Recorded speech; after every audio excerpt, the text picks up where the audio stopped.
What is going on? It is Nate the Game Guy coming back with another video at hand, and today I want to talk about pet peeves when it comes to collecting games. Now don't get me wrong, game collecting is a very fun hobby. I love it to death. I have an entire YouTube channel dedicated to it. I have an entire game room dedicated to just video game collecting. However, not everything is perfect when it comes to collecting video games. There are some things that are pretty annoying and can definitely cause a bit of a headache for me when it comes to collecting games, which is exactly what I plan to discuss about in this video. I'm sure you guys can relate to some of these things I'm about to mention in this video. So without further ado, let's jump right into this video's topic right after the intro.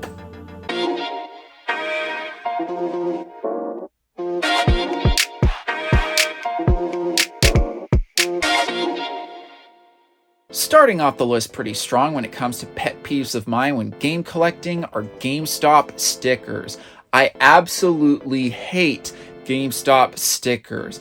Now, I'm not talking about GameStop stickers that are on the front or the back of a game, and essentially you peel it off. If you've got some residue, you just use some Goo Gone, and everything is good to go. That's not what I'm talking about. What I am talking about is when you get a game and you take the insert out of the case and you see that dreaded GameStop sticker on the insert of the game. Because a lot of times it's going to be very difficult to not damage the insert when trying to take that sticker off.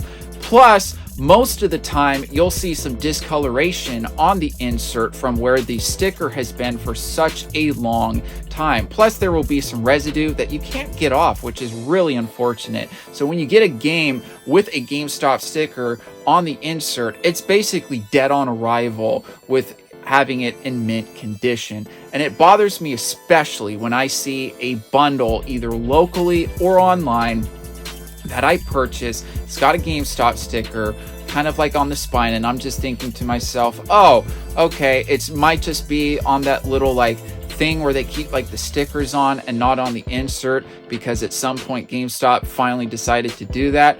Everything's good to go, and then I get the bundle either brought over to my place or I bring it back, and yup, there is the dreaded GameStop sticker on the thing. Now obviously this mostly occurs when I purchase online, because when I do shop locally I do check that out first before I make the purchase. But I will say nevertheless, whether it's bought online or purchased or whatever the circumstance may be, I'm sure a lot of you guys can agree that those dreaded GameStop stickers are not fun to deal with when it comes to having them on the inserts of your games. Pet peeve number 2 when it comes to collecting games are high prices. Have you ever watched a video from like one of your favorite YouTubers, or had a friend or whatever where somebody recommended you some game that's like really fun or whatever, like Sunset Riders, right? You go online to look up to see how much it is so that way you can make the purchase, and you just simply see that it's just way out there with the prices. I'm sure you've encountered that before at some point or another, and I'm sure a lot of people will make the argument already that there are emulators, but for those that want to be able to play on the original hardware and have that true authentic experience, that can be a very strong caveat when it comes to collecting games.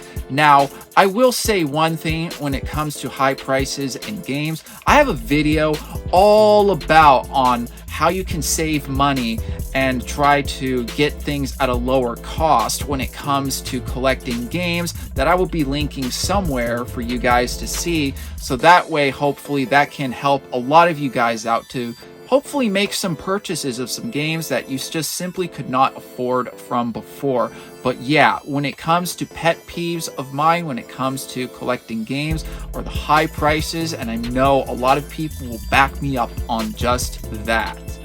Now, this is a complaint that bothers me to my core when it comes to collecting games, and that is getting a game that's in worse condition than you expected it to be. I see this a lot on websites and game stores online where they only show a stock image of a game that you want to purchase. Say you make the purchase and you get a game that you're just at least expecting it to be in somewhat decent shape. Not perfect, but at least presentable shape, right? And you get the game and either it's just disc only, you've got somebody's name written on it, it's got like water damage, it's got part of the label ripped off, it's just clearly something that you just did not want. It's just essentially a turd that was just mailed to you. It just bothers me to my core with this. And one thing that I recommend when shopping online, so that way you can avoid these problems, is shop someplace like Mercari or eBay or whatever, where you'd be able to get to see the photos of the actual copy of the game that you want to get. And if it doesn't work out, you can just return it, no questions asked. If for whatever reason you're still willing to go down the route of purchasing games online where it just shows the stock image, two websites that I recommend when it comes to games where essentially you'll at least get them in somewhat decent shape even though they're just stock images are the Video Game Company and eStarland. But yeah, when it comes to that just bothers me so much when it comes to collecting games. Now, one of my favorite pet peeves when it comes to collecting games are the early birds at garage sales. You know, when you find out that there's a yard sale nearby or a garage sale or estate sale, whatever, and you find out that there's going to be games at said garage sale some Saturday morning or whatever. So you try to get up really early just so you can get there, and literally just because some early bird that got there before the opening time at 6 or at 7 happened to get there either 2 minutes, 5 minutes, 10 minutes earlier than you, happens to get there, they buy up all the games, and then once you get up, put in that hard work for you to get up early and get over there, you just leave with nothing. That drives me so nuts when I go try to collect games. I'm sure a lot of people can relate to this when trying to find deals with games, especially at garage sales. You try to get there and just some guy beats you to it and you just leave with essentially nothing. That just bothers me so much. But yeah, that is a favorite pet peeve of mine when it comes to collecting games. Another favorite pet peeve of mine, especially when collecting games and buying games locally, are the people that know what their stuff is worth. I'm sure you know what I mean, where essentially you go to a garage sale and you've got Karen on the driveway who happens to be selling, say, like an Xbox 360 or a PlayStation 3, and they want $200 for it because they know what their stuff is worth. When in all reality, it's basically $100 over market asking price online. And then, of course, if you try to haggle with them, they're like, nope, I know what I have, it's firm. And if you try to explain things to them, how much it's really worth, they're just very stubborn and just, they're just not having it. That's always fun to deal with when trying to pick up a deal locally, or in this case, not getting a deal locally. So yeah, knowing people, having people know what their stuff is worth. Yeah, not fun. A pet peeve that I gotta mention when it comes to collecting games are the overpriced thrift stores. You know, when you go to a thrift store and say you happen to find something like a Super Nintendo or GameCube or whatever the console may be, and it's like $100 or whatever, and it doesn't even come with the controller, it doesn't even have like the cables or whatever, it's just the console and it's $100 because they looked up online to see how much the console is worth.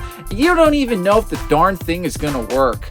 Yeah, I've been there, I've seen that, it's just not fun. I always love going to a local Goodwill and also happening to find a copy of Kinect Adventures for $5 or $10 because who wants to pay $5 to $10 for a game like Kinect Adventures, right? So yeah, that's another thing that's always fun to deal with are the overpriced thrift stores that happen to look online and they think, oh, we can sell games for this much, when in reality, nobody wants to pay those prices for those games. All right, and that is going to conclude my video for game collecting pet peeves. What do you guys think? Are there any pet peeves that I mentioned that you happen to relate? What are some of your game collecting pet peeves? Feel free to comment in the comment section down below. I would love to know what you guys happen to find annoying when it comes to collecting games. Give this video a like if you enjoyed, found any of this stuff to be relatable. Helps boost it up into the YouTube algorithm so more viewers such as you can find videos just like this. And also please do consider subscribing, because I do post a lot of game content when it comes to collecting games, game collecting tips, other game related subjects. So if that's something that you guys are interested in, please do consider subscribing. But if you're going to subscribe, don't forget to hit that bell notification button so that way you will be notified when I upload a video just like this. I hope you guys enjoyed the video, and I'll be seeing you guys next time.